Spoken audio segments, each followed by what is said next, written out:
कामदा एकादशी वराह पुराण में भगवान श्री कृष्ण और महाराज युधिष्ठिर के संवाद में कामदा एकादशी का महात्म्य कहा गया है।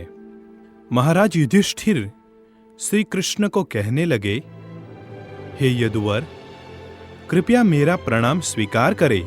चैत्र मास के शुक्ल पक्ष की एकादशी का वर्णन करें।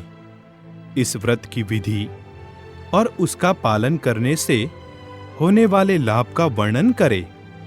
भगवान श्री कृष्ण ने कहा, प्रिय युधिष्ठिर महाराज, पुराणों में वर्णित एकादशी का महात्म्य सुनो।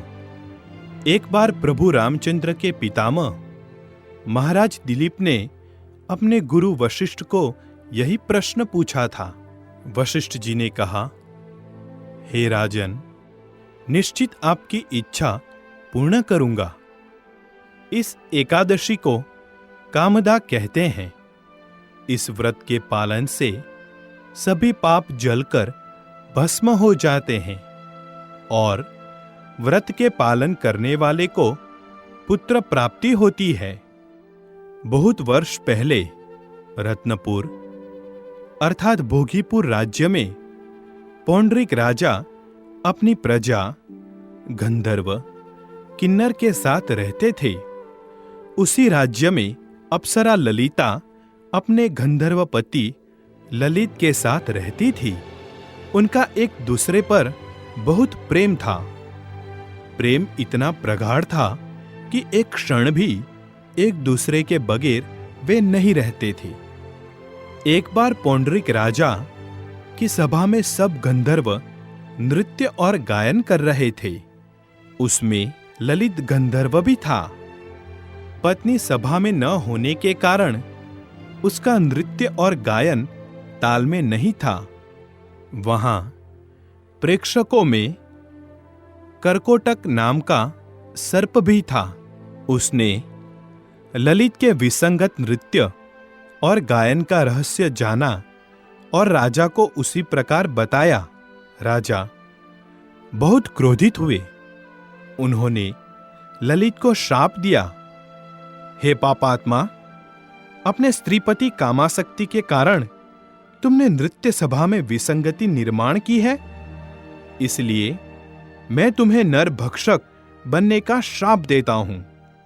पौंड्रिक के श्राप मिलते ही ललित को भयंकर नरभक्षक राक्षस का रूप मिला। अपने पति का भयानक रूप देखकर ललिता को बहुत दुख हुआ। फिर भी सभी मर्यादाएं छोड़कर वो अपने पति के साथ वन में रहने लगी। वन में भ्रमण करते हुए विंध्य पर्वत के शिखर पर पवित्र श्रृंगी ऋषि का आश्रम ललिता ने देखा और तुरंत आश्रम में जाकर ऋषि के सामने उसने प्रणाम किया। उसे देखकर श्रृंगी ऋषि ने पूछा, तुम कौन हो? तुम्हारे पिता कौन है?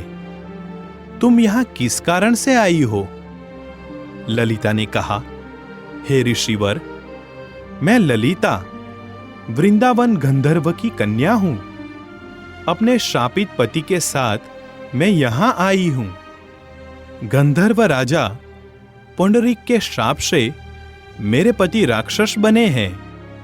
कृपया इस श्राप से मुक्ति मिलने का उपाय कथन करे, जिस प्रायश्चित से मेरे पति की राक्षसी योनि से मुक्तता हो।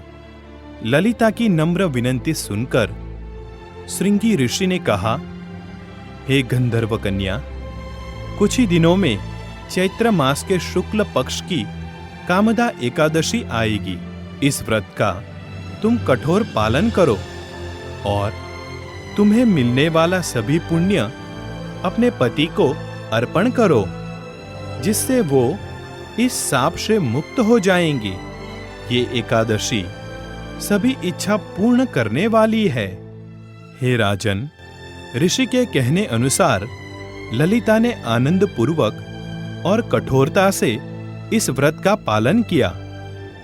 द्वादशी के दिन भगवान वासुदेव और ब्राह्मणों के समक्ष उसने कहा, मैंने अपने पति की श्राप से मुक्तता कराने के लिए इसका पालन किया है। इस व्रत के प्रभाव से मेरे पति शाप मुक्त हो जाएं।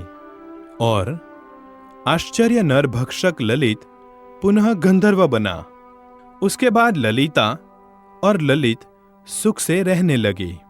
भगवान श्री कृष्ण ने कहा, हे युधिष्ठिर महाराज, हे राजेश्वर, जो कोई भी इस अद्भुत कथा का श्रवण करेगा और अपनी क्षमता के साथ इसका पालन करेगा, वो ब्रह्म हत्या के पातक से और आसुरी श्राप से मुक्त हो जाएगा।